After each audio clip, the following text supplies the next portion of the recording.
Hello ফরেক্স tedder ভাই ও বন্ধুরা, কেমন আছেন আপনারা? নিয়ে আসলাম ফরেক্স এলবিডি ইউটিউব চ্যানেলের আরও একটা নতুন ভিডিওতে আপনাদেরকে স্বাগতম। তো আজকের ভিডিওতে আমি আপনাদেরকে অ্যাডভান্স লেভেলের অ্যানালাইসিস শিখাবো, যেই অ্যানালাইসিসটা আপনাদের ট্রেডিংয়ে অনেক বেশি কাজে লাগবে। ধরেন মার্কেট হচ্ছে আপ ট্রেন্ড চলতেছে, তো এই আপ ট্রেন্ড চলার মধ্যেই আপনি অ্যানালাইসিস করে বললেন যে মার্কেট এখন সেলে চলে যাবে, দেখবেন যে তার কয়েক ঘন্টার মধ্যেই মার্কেট সেলের দিকে মুভ করা শুরু করে দিবে এবং অনেকগুলো ভুল ট্রেডের হাত থেকে আপনারা রক্ষা পাবেন যদি এইভাবে আপনারা মার্কেটকে অ্যানালাইসিস করেন। সম্পূর্ণ ব্যাপারটা জানার জন্য সম্পূর্ণ ভিডিওটা মনোযোগ সহকারে দেখবেন। আশা করি এই ভিডিওটা আপনাদের অনেক বেশি কাজে লাগবে। তো চলুন ভিডিও শুরু করা যাক। সাবস্ক্রাইব করুন ফরেক্স এলবিডি চ্যানেলকে এবং বেল বাটনে চাপ দিন ফরেক্স রিলেটেড ভিডিও সবার আগে পাওয়ার জন্য। Risk warning. তা আজকের ভিডিওতে আমরা যেই ইন্ডিকেটরের ব্যাপারে কথা বলবো সেই ইন্ডিকেটরের নাম হলো অন ব্যালেন্স ভলিউম। এটা MT4 ডিফল্ট ইন্ডিকেটর। আপনারা ইনসার্টের মধ্যে যাবেন, ইনসার্টের মধ্যে যাওয়ার পরে ইন্ডিকেটরের মধ্যে এই যে ভলিউম নামে অপশন পেয়ে যাবেন। এখানে আজকে আমরা শিখবো অন ব্যালেন্স ভলিউম যে ইন্ডিকেটরটা আছে এটার ব্যবহার, এবং এটা একটা মারাত্মক ইন্ডিকেটর যেটা আপনি কাজে লাগালে আপনি অনেক বেশি উপকার পাবেন। আমি যেভাবে দেখাই দিব সেভাবে যদি আপনারা কাজে লাগাতে পারেন। প্রথমে আমরা অন ব্যালেন্স ভলিউমের এখানে ক্লিক করতেছি। ক্লিক করার পরে এখানে কোনো কিছুই চেঞ্জ করব না, জাস্ট ওকে করে দিব। ওকে করলে এখানেই ভলিউমটা চলে আসবে। এখানে যে ভলিউমের লাইনটা দেখা যাচ্ছে এটা খুবই চিকন লাইন, তো আমাদের বোঝার সুবিধার্থে এই লাইনকে আমরা মোটা করে দিব। তো এর জন্য আমরা ভলিউম ইন্ডিকেটরকে ডিলিট করে দিচ্ছি আপনাদেরকে বোঝানোর জন্য। আবার ইন্ডিকেটর যে ভলিউম, এখানে অন ব্যালেন্স ভলিউমে ক্লিক করার পরে এখানে যে লাইনটা আছে লাস্টের লাইনটা, এটা আমরা মোটা করে দিব। মোটা করে ওকে করে দিব। এখন ভলিউমের যে লাইনগুলো আছে এটা অনেক মোটা হয়ে গেল যাতে বুঝতে সুবিধা হয়। এই অন ব্যালেন্স ভলিউম ইন্ডিকেটরটা কিভাবে কাজ করে এটা আপনাদেরকে বোঝাই দিব। তো অন ব্যালেন্স ভলিউম ইন্ডিকেটরটা আমরা চার্টে ইনস্টল করে ফেলছি। ইনস্টল করার পরে এখন এই ইন্ডিকেটরটা কিভাবে লাইনটা ড্র করছে এটা যদি আমরা জানি তাহলে এই ইন্ডিকেটরটা বুঝতে আমাদের অনেক বেশি সুবিধা হবে। এর জন্য আমি এই চার্টে আর একটা উইন্ডো নিয়ে আসবো। সেই উইন্ডোটার নাম হলো, এতে ভিউয়ে যাওয়ার পরে এই যে ডাটা উইন্ডো, এই ডাটা উইন্ডোটা অ্যাড করে নিয়ে আসবো। আনার পরে ক্যান্ডেলটা একটু জুম করে নিচ্ছি যাতে আপনাদের বুঝতে সুবিধা হয়। তো জুম করে নিলাম। এখন আমার মাউস পয়েন্টারের দিকে একটু লক্ষ্য করেন। আমার মাউস পয়েন্ট যেই ক্যান্ডেলের উপর যাচ্ছে সেইখানে বাম দিকে ভলিউম নামে একটা অপশন আছে, যে ডেট, টাইম, ওপেন, হাই, লো, ক্লোজ এবং ভলিউম। প্রত্যেকটা ক্যান্ডেলে আপনি যখন মাউস রাখবেন তখন সেই ক্যান্ডেলের ভলিউম কিন্তু শো করবে। তো এখন এই ক্যান্ডেলের যে ভলিউমটা আছে 12,899, এর পরের ক্যান্ডেলের ভলিউম আছে 41,919। তো ভলিউমটা এখানে অন ব্যালেন্স ভলিউম ক্যালকুলেট করে এইভাবে যে প্রিভিয়াস যে ক্যান্ডেল আছে পরের ক্যান্ডেল যদি পজিটিভই হয়, মানে বাই ক্যান্ডেলই আসে, তাহলে আগের ক্যান্ডেলের সাথে নতুন ক্যান্ডেলের ভলিউমটা যোগ করে দিবে। এর পরবর্তী ক্যান্ডেলের যে ভলিউমটা আসবে সেটা আবার সেখান থেকে যোগ করে দিবে। তো এখানে দেখেন যে প্রথম আছে 12,899, তারপরের ক্যান্ডেলের ভলিউম আছে 40,919, তারপরের ক্যান্ডেলের ভলিউম আছে 15,935। তো এই সবগুলা ক্যান্ডেলের যোগফল এখানে এই ভলিউমে অ্যাড হয়ে যাবে। ক্যান্ডেলের এখানে দেখেন নেগেটিভ একটা ক্যান্ডেল আসছে, বিয়ারিশ ক্যান্ডেল, এর ভলিউম হচ্ছে 3821। তো এই 3821 এখানে যে আগের ক্যান্ডেলের ভলিউমগুলো যোগ হয়েছে, এখানে যেহেতু নেগেটিভ ক্যান্ডেল আসছে তাহলে আগের ভলিউমের সাথে এই ভলিউমটা মাইনাস হয়ে যাবে। মানে আগে ধরেন হচ্ছে তিনটা ক্যান্ডেল ছিল, তিনটাই পজিটিভ ক্যান্ডেল বা বুলিশ ক্যান্ডেল। এই তিনটা বুলিশ ক্যান্ডেলের হচ্ছে ভলিউম, ধরেন উদাহরণ হিসেবে বলতেছি 500। এখানে একটা নেগেটিভ ক্যান্ডেল আসলো, এই নেগেটিভ ক্যান্ডেলের ভলিউম হলো 100। তাহলে এখানে যেহেতু ভলিউম 100 এবং এখানে নেগেটিভ ক্যান্ডেল আসছে, তাহলে এই 500 থেকে 100 মাইনাস হয়ে যাবে। তাহলে ভলিউম, কারেন্ট ভলিউম দাঁড়ালে হচ্ছে 400। এর পরবর্তী ক্যান্ডেল যদি নেগেটিভ আসে তাহলে ওইটা হচ্ছে এই আগের যে যোগফল ছিল ওইটার সাথে মাইনাস হয়ে যাবে। তখন এখানে ধরেন 100 ভলিউম আসে, ভলিউম এই ক্যান্ডেলে আসলো 100, তাহলে এটার হচ্ছে প্রিভিয়াস যে ভলিউমের যোগফল ছিল ওইটার সঙ্গে এটা মাইনাস হয়ে যাবে। মাইনাস হয়ে ভলিউম হয়ে গেল 300। ঠিক এইভাবে মার্কেট যখন উপরের দিকে উঠতে থাকে এবং বাই ক্যান্ডেল আসতে থাকে, প্রত্যেকটা ক্যান্ডেলের ভলিউম যোগ হইতে হইতে মার্কেট উপরের দিকে উঠে এবং এই ভলিউমও উপরের দিকে মুভ করে। আর যখন মার্কেট এরকম নিচের দিকে নামতে শুরু করে, আগের যে ভলিউম ছিল সেটার সঙ্গে প্রত্যেকটা ভলিউম মাইনাস হতে থাকে।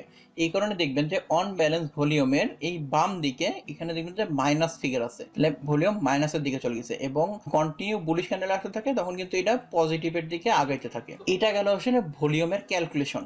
এখন আসি যে এই ভলিউম দিয়ে আপনারা ট্রেড করবেন কিভাবে। তো এই ভলিউম ইন্ডিকেটর কোনো সময় আপনাকে হচ্ছে মার্কেটে বাই ট্রেড কিংবা সেল ট্রেড এগুলা কিন্তু নির্দেশনা করে না, নির্দেশ করে হচ্ছে মার্কেটের ডাইভারজেন্স।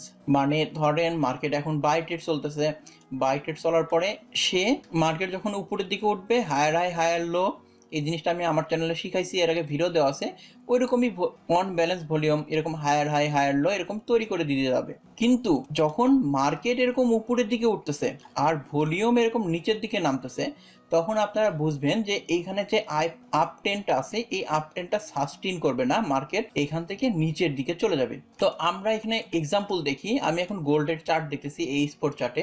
তো এখানে যদি আমি চার্টটা একটু জুম আউট করি, তো এইখানে আপনারা কয়েকটা পয়েন্ট দেখেন, এখানে কিন্তু ট্রিপল টপ ক্রিয়েট করছে। এই তো রিসেন্ট কয়েকদিন আগেরই ঘটনা। এখানে দেখেন মার্কেট ট্রিপল টপ ক্রিয়েট করছে। তো এইখানে একটা টপ ক্রিয়েট করছে, এইখানে একটা টপ ক্রিয়েট করছে, এইখানে একটা টপ ক্রিয়েট করছে। আমরা কি দেখতে পাচ্ছি, ট্রিপল টপের একটা কন্ডিশন দেখতে পাচ্ছি যেখানে মার্কেট ট্রিপল টপ তৈরি করছে। সেইখান থেকে আমরা যদি অন ব্যালেন্স ভলিউমের মধ্যে চলে আসি, চলে আসার পরে দেখবেন এইখানে যে লেভেলটা আছে, এইখানের লেভেল আর এই যে নিচের হচ্ছে অন ব্যালেন্স ভলিউমের লেভেল, এটা কিন্তু একটা লেভেলে চলে আসছে। এখানে সর্বোচ্চ চাই আছে। এর পরবর্তীতে যখন আবার সে একটা লেভেল তৈরি করলো, এখানেও দেখেন যে এই লেভেলটা কিন্তু কাছাকাছি আছে। কিন্তু পরবর্তীতে আমাদের রিসেন্ট যে চার্ট, এইখানে দেখেন কয়েকদিন আগেরই ঘটনা, সেপ্টেম্বর মাসের 3 তারিখে এখানে মার্কেট সর্বোচ্চ হাই লেভেলে উঠছিল। ওঠার পরে এখানে যদি আমরা ভলিউমের মাধ্যমে অ্যানালাইসিস করি, তাহলে এখানে কিন্তু একটা লেভেল তৈরি করছে, কিন্তু ভলিউম কিন্তু এই রেড লাইনকে ট্রাস করে নাই। এখানে টাচ না করার ফলে কি হয়েছে, যে এখানে আমরা একটা কনফার্ম বা একটা কনফিডেন্স পাচ্ছি যে মার্কেট আর এখান থেকে উপরের দিকে উঠবে না, মার্কেট এরকম নিচের দিকে চলে যাবে। এবং মার্কেট কিন্তু তারপরে কিন্তু ফল করছে। তো এখানে আমরা ভলিউম থেকে একটা ডাইভারজেন্স কনফার্মেশন পাইলাম। কিরকম, যে মার্কেট এখানে একটা আপ ট্রেন্ড ছিল, তো অনেকেই ধারণা করতেছিল যে এইখান থেকে মার্কেট উঠে যায় 2000 লেভেলের ওইখানে চলে যেতে পারে। কিন্তু এইখানে পর্যাপ্ত পরিমাণে ভলিউম না থাকার কারণে মার্কেট কিন্তু ফল করছে। আপনারা বলতে পারেন যে এই ধরনের কনফার্মেশন তো আরএসআই থেকেও পাওয়া যায়, কিন্তু আরএসআই থেকে পাওয়া গেলেও ভলিউম থেকে এক্সট্রা কিছু অ্যাডভান্স স্টেজ পাওয়া যায়। যেরকম আমি যদি এখন চার্টে আরএসআই ইনস্টল করি, তো চার্টে আরএসআই ইনস্টল করলাম, তো আরএসআইও দেখেন কিন্তু সেম দেখাচ্ছে। তো আরএসআই এর এখানে দেখেন যে এইখানে সে টপ লেভেল তৈরি করছে, এখানে দেখেন ভলিউমের লেভেল, এখানে মার্কেটের লেভেল, এইখানে যখন আছে সে টপ লেভেল তৈরি করছে, এইখানেও ঠিক আছে, এইখানেও এটা ঠিক আছে। কিন্তু যখন এই লেভেলটা আসলো, তখন কিন্তু আরএসআই একবারে এই লেভেলের খুব কাছাকাছি ছিল। এখানে কিন্তু কনফার্ম দেয় নাই যে হচ্ছে এখান থেকে হচ্ছে মার্কেট পড়ে যাবে। কিন্তু যখন আপনি এরকম ভলিউম অ্যানালাইসিস করবেন, তখন দেখবেন যে এখানে মার্কেটের এই ভলিউমের কিন্তু অনেক গ্যাপ, পর্যাপ্ত পরিমাণে ভলিউম নাই, মানে বাইং প্রেশার নাই। এই কারণে মার্কেট কিন্তু এখান থেকে পড়ে গেছে। এখানে আরএসআই অ্যানালাইসিস করা চাইতে ভলিউম অ্যানালাইসিস করা অনেক বেশি ভালো হবে। এছাড়া ভলিউমের আরো কিছু অ্যাডভান্স টেন্স আছে, সেগুলো আমি আপনাকে দেখাবো যে কেন আপনি ভলিউম দিয়ে এই জিনিসগুলো দেখবেন। এখন আমি হচ্ছে রিসেন্ট চার্টে আছি, যেটা হচ্ছে 14 সেপ্টেম্বর যে ঘটনা ঘটছে। এখানে একটা বড় বুলিশ ক্যান্ডেল চলে আসছে। তো অনেকেই ভাবছিল যে এই বুলিশ ক্যান্ডেলের পরে মার্কেট আসলে এই লেভেলে চলে যাবে। আমিও আসলে কনফিউজ ছিলাম যে মার্কেট কি আসলেই এখানে উপরের দিকে যাবে কিনা। তো যখন ভলিউম দিয়ে অ্যানালাইসিস করলাম, তখন দেখলাম যে না, মার্কেট উপরের দিকে যাবে না, মার্কেট এখান থেকে এটা শর্ট টাইমের জন্য উপরে উঠছে, কিন্তু মার্কেট নিচের দিকে নামবে। তো এটা বুঝলাম কিভাবে, এখানে আমি চার্টে আরেকটা ইন্ডিকেটর অ্যাড করব, সেটা হলো মুভিং এভারেজ। মুভিং এভারেজ হচ্ছে প্রফেশনাল ট্রেডাররা ব্যবহার করে। তো এইখানে দেখেন, যখন আমি মুভিং এভারেজটা প্লট করি, ফুল বুলিশ ক্যান্ডেল দিয়ে হচ্ছে মুভিং এভারেজ 200 কে ক্রস করছে। একটা রেজিস্ট্যান্স লাইন ছিল, সেই রেজিস্ট্যান্স লাইনকে কিন্তু সে পার করে গেছে। পার করার ফলে অনেকেই আইডিয়া করতেছিল যে এইখান থেকে হয়তো বা আবার একটা বুলিশ ট্রেড শুরু হয়ে 2000 লেভেলে চলে যেতে পারে, কারণ অনেক দিন থেকে একটা অ্যানালাইসিস শোনা যাচ্ছে যে মার্কেট 2000-এ চলে যাবে। কিন্তু এইখানে আপনারা যদি একটু অ্যানালাইসিস করেন, তাহলে দেখবেন যে আমি এখানে লাইনটা নিই, এই লেভেলটার হচ্ছে এখানে একটা লেভেল, আর এইখানে যে বুলিশ ক্যান্ডেলটা তৈরি করছে, আপনারা যদি এখানে লক্ষ্য করেন, এটা কিন্তু হচ্ছে প্রিভিয়াস রেজিস্ট্যান্স লাইন। সেই রেজিস্ট্যান্স লাইনকে কিন্তু ফুল বুলিশ ক্যান্ডেল এটাকে পার করে চলে গেছে। পার করে চলে গেলেও আপনারা যদি এখানে ভলিউমের এখানে দেখেন, প্রিভিয়াস যে হচ্ছে ভলিউম আছে এটা কিন্তু অনেক বেশি, তার তুলনায় নতুন যে ক্যান্ডেল তৈরি হয়েছে সেখানে কিন্তু ভলিউম অনেক কম। তাহলে এই ক্যান্ডেলটা ভ্যালিড না, এটা শর্ট টাইমের জন্য মার্কেট আপ হয়েছে, এরপরে মার্কেট নিচের দিকে নেমে যাবে। চার্টের রেজাল্ট দেখি, দেখেন এটা কিন্তু হচ্ছে শর্ট টাইমের জন্য একটা ক্যান্ডেল, এই যে নিউজের জন্য কিংবা অন্য কোনো কারণে এই ক্যান্ডেলটা তৈরি হয়েছে। তৈরি হওয়ার পরে কিন্তু এটা মার্কেটে টিকে নাই, সঙ্গে সঙ্গেই কিন্তু মার্কেট আবার একটা ফল করছে। আপনারা যদি খেয়াল করেন এখানে কিন্তু মার্কেট একটা সাইডওয়ে মুভমেন্টের মধ্যে আছে। সাইডওয়ে মুভমেন্টের মধ্যে থাকলেও কিন্তু এই লেভেলটাতে দেখছেন যে মার্কেট আসলে নিচের দিকে চলে যাচ্ছে। এটা দেখে আমরা আসলে কি বুঝবো যে মার্কেট একটা সাইডওয়ে মুভমেন্টের মধ্যে থাকলেও মার্কেট কিন্তু আলটিমেটলি ডাউনের দিকে চলে যাবে। তো এইভাবে আপনারা আসলে বুঝবেন।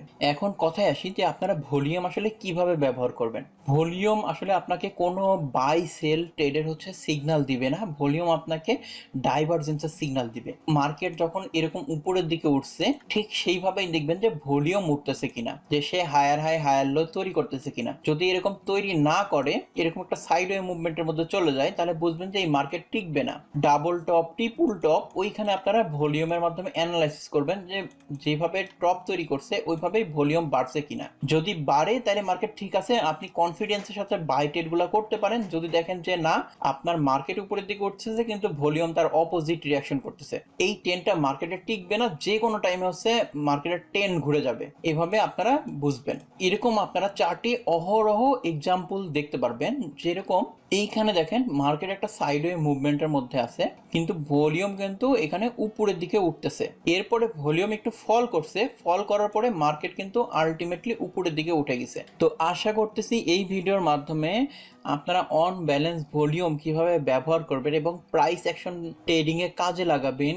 শুধু খালি চার্ট কাজে লাগায় কিভাবে আপনারা প্রাইজের মুভমেন্ট, ভলিউমের মুভমেন্টের উপর নির্ভর করে আপনি একটা ডিসিশন নিতে পারেন। কোনোভাবে শুধুমাত্র অন্ধভাবে ভলিউমকে ফলো করা উচিত হবে না, এর সঙ্গে আপনার যে ট্রেডিং সিস্টেম আছে সেটাকে কাজে লাগাতে হবে। যেরকম আমি আমার আইসিমোকো ট্রেডিং সিস্টেমে কিন্তু অন ব্যালেন্স ভলিউম এই ইন্ডিকেটরটা ব্যবহার করি। এটা আপনারা দেখছেন, অন ব্যালেন্স ভলিউম, এডিএক্স, এই দুইটা কিন্তু ব্যবহার করি, এখানে এক্সট্রা বেনিফিট পাওয়া যায়। এভাবে আপনারা আপনার ট্রেডিং সিস্টেমে অন ব্যালেন্স ভলিউমের মাধ্যমে অ্যানালাইসিস করতে পারেন, যেখানে খুব ভালো একটা রেজাল্ট পাবেন। এবং আমি আপনাদেরকে গোল্ডে এই স্পোর চার্টে আজকে অ্যানালাইসিস করে দেখাইলাম। এইভাবে যদি আপনারা হচ্ছে আপনার ট্রেডিং সিস্টেমে একটা কনফার্মেশন পাইলেন, ভলিউমের মাধ্যমে একটা কনফার্মেশন পাইলেন, সেক্ষেত্রে আপনার ট্রেড করার কনফিডেন্স আরো অনেক বেশি বেড়ে যাবে এবং আপনারা আরো ভালো প্রফিটেবল ট্রেড করতে পারবেন। আজকের ভিডিও এই পর্যন্তই। ভিডিও ভালো লাগলে ভিডিওতে একটা লাইক দিতে ভুলবেন না। আপনার ফরেক্স রিলেটেড বন্ধুদের সঙ্গে ভিডিওটা শেয়ার করবেন, যারা তারাও এই ভলিউমের ব্যবহার শিখতে পারে। ফরেক্স এলবিডি চ্যানেলের ভিডিওগুলো যদি আপনার ভালো লাগে থাকে তাহলে আপনি সাবস্ক্রাইব করে রাখতে পারেন। ধন্যবাদ সম্পূর্ণ ভিডিওটা দেখার জন্য।